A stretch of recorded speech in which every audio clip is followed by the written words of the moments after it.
대만은 중국과의 군사적으로 긴장 상황이라 중국에 초점을 맞추어 개발한 한국의 SLBM 개발 소식에 많은 언론들이 관심을 가지고 있으며 특히 군사 전문가들의 의견을 포함한 많은 보도가 이루어지고 있습니다. 이 중 대만의 국방안보대학원 국방전략자원 연구소장인 수지원은 대만의 4대 신문사 중의 하나인 대만연합보와의 인터뷰에서 한국의 SLBM 시험 발사 성공은 대만에도 영향을 미친다고 말해 주목을 끌었습니다. 그는 한국의 SLBM을 발사한 도산한 상업급 잠수함은 디젤 추진의 잠수함으로 러시아의 초기 골프급 잠수함이나 중국의 032급 잠수함처럼 대형 잠수함은 아니지만 한국이 원자력 추진 잠수함 기술을 확보하기 이전의 기술이라고 말했습니다. 이어 그는 한국이 SLBM을 개발하는 주요 목적은 북한을 억제하는 것이며 그 다음이 중국을 견제하기 위한 것이라고 말했습니다. 한국도 이를 대비해 오랫동안 연구 개발에 투자해왔으며 이와 더불어서 외교적으로도 노력해왔다고 전하며 이러한 외교적 노력으로 마침내 한국은 지난 5월에 있었던 한미정상회담에서 한미 미사일 시침의 폐지에 성공하며 군사적, 외교적 성과를 이루었다고 말했습니다. 수지원 소장은 하지만 이러한 한국의 군사적 및 외교적인 성과에도 불구하고 외부 세계의 우려로 한국이 핵무기를 가질 가능성은 많지 않다며 한국은 현대식 탄도 미사일의 정확도를 높여 일부 전술 핵폭탄을 대체할 것이라고 밝혔습니다.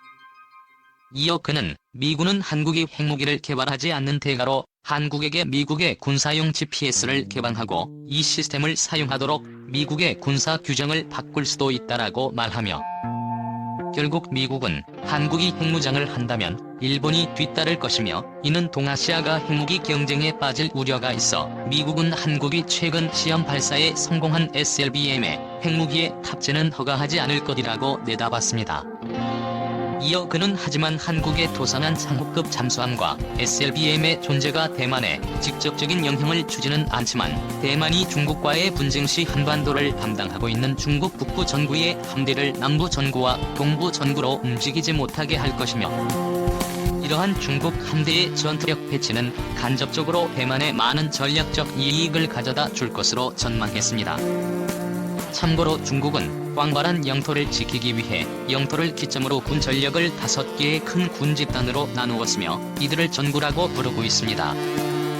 작년에 우리 국방부는 최근 중국의 군사력 팽창과 관련된 연구를 내부적으로 진행했다고 국내 언론에서 보도했습니다. 이 연구는 북한뿐 아니라 현실화될 수 있는 잠재적 위협을 폭넓게 상정해 군 전력을 효율적으로 운용하겠다는 취지입니다. 한반도를 담당하는 북부 전구는 중국 인민해방군의 5대 전구 중 하나로 과거 선양군구 전체 권역과 베이징 군구와 진안 군구 일부를 편입해 새로 편성됐었습니다. 중국의 최정예 부대가 주축이 됐을 뿐 아니라 삼둥반도 지역에 함대도 포함하고 있어 향후 한반도에서의 군사적 충돌을 염두에 두고 전력 강화에 나섰다는 평가를 받고 있습니다. 군 당국은 우선 북부 전구 지상군의 현재 보유 또는 추진 중인 전력을 실체적 근거로 진단하는 작업이 필요하다고 보고 있습니다.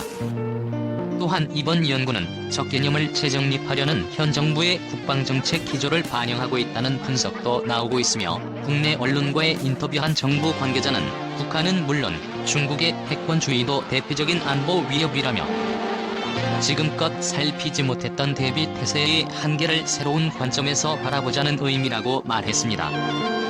이처럼 막강한 한국 군대를 상대해야 하는 북부 전구는 이번 한국의 SLBM 배치로 더욱 발이 묶이게 되었으며 대만의 유사시에도 한국의 전략 잠수함을 견제해야 하는 중국으로서는 대만을 상대하는 남부 전구와 동부 전구로 함대를 보내기 어렵다는 것으로 풀이될 수 있습니다. 수지원 소장은 이어 한국의 SLBM 개발의 성공으로 대만 내에서도 불고 있는 대만의 SLBM 개발론에 대해서도 일침을 가했습니다. 그는 한국이 개발한 핵탄두가 없는 SLBM은 북한이 핵공격을 하기 전에 먼저 북한이 가지고 있는 핵탄두 저장고에 대해 선제 공격을 가하기 위해서 개발되었다고 말하며 이런 한국의 상황과 대만의 상황은 비교할 수가 없다라고 말했습니다. 참고로 대만 내에서는 한국이 비교적 소형인 잠수함에서 SLBM의 시험 발사에 성공하자 대만 밀리터리 사이트 등을 중심으로 몇몇 언론에서 현재 대만이 건조 중인 잠수함의 크기를 늘려 SLBM을 탑재하자는 의견이 등장하고 있습니다. 하지만 수지원 소장은 대만이 한국과 유사한 단거리 SLBM을 개발하여 현재 건조 중인 잠수함에 장착해야 한다는 의견에 반대 입장을 나타낸 것입니다. 수지원 소장은 우선 대만도 만약 SLBM을 개발하여 잠수함에 장착한다면 탄도미사일의 생존율을 높이고 공격 범위도 확장할 수 있다라고 지적했습니다. 하지만 그는 대만의 자원은 한정되어 있으며 SLBM에 성공하더라도 생산량이 그렇게 많을 것 같지는 않을 것이며 핵탄두도 없을 것이라고 말했습니다. 이에 반해 중국의 타격 거점은 너무 많다라고 말하며 중국 본토의 탄도미사일 발사대와 대공미사일 거점, 그리고 중국의 주요 군대와 사령부 및 중국 본토의 공항 및 항구 등 중국의 타격 거점은 너무 많아 북한의 상황과는 완전히 다르다고 지적했습니다. 따라서 자원을 많이 소모하지만 생산량이 적을 것으로 예상되는 SLBM은 대만군의 군사력을 강화하는 데에 별로 도움이 되지 않는다고 말했습니다. 이어 수지원 소장은 이러한 단거리 SLBM의 개발 및 생산을 위한 자원을 활용하여 슝펑3 초음속 미사일과 같은 기술적으로 성숙한 무기의 수를 늘리는 것이 보다 합리적인 접근 방식이라고 말했습니다.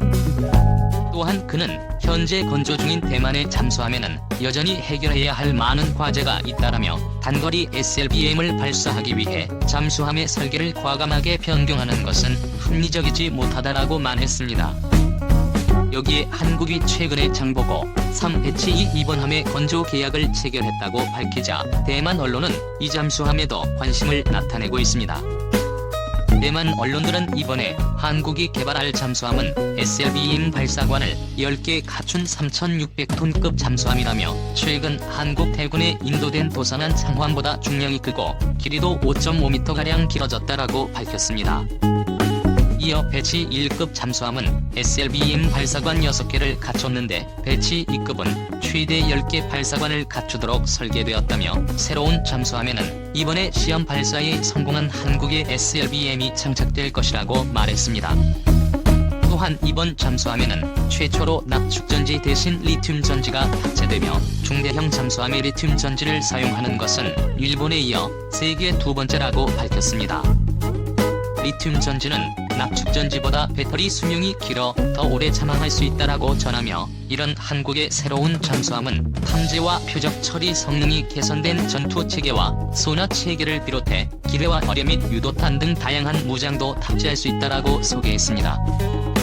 우리나라의 방위사업청은 3,600톤급 잠수함의 부품 국산화율은 80%에 달해 전력화 이후 수리 부속 확보와 정비 기술 지원 등이 한층 수월해지고 국산 잠수함의 수출 경쟁력도 향상될 것이라고 방사청은 밝히고 있습니다.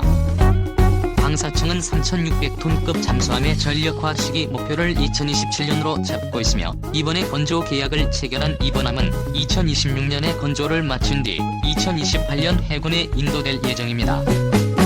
이처럼 대만 언론들이 한국의 잠수함 전력에 많은 관심을 보이고 있는 것을 봐도 한국의 잠수함과 SLBM이 동아시아 역학 구도에 영향을 끼치고 있는 것으로 보입니다.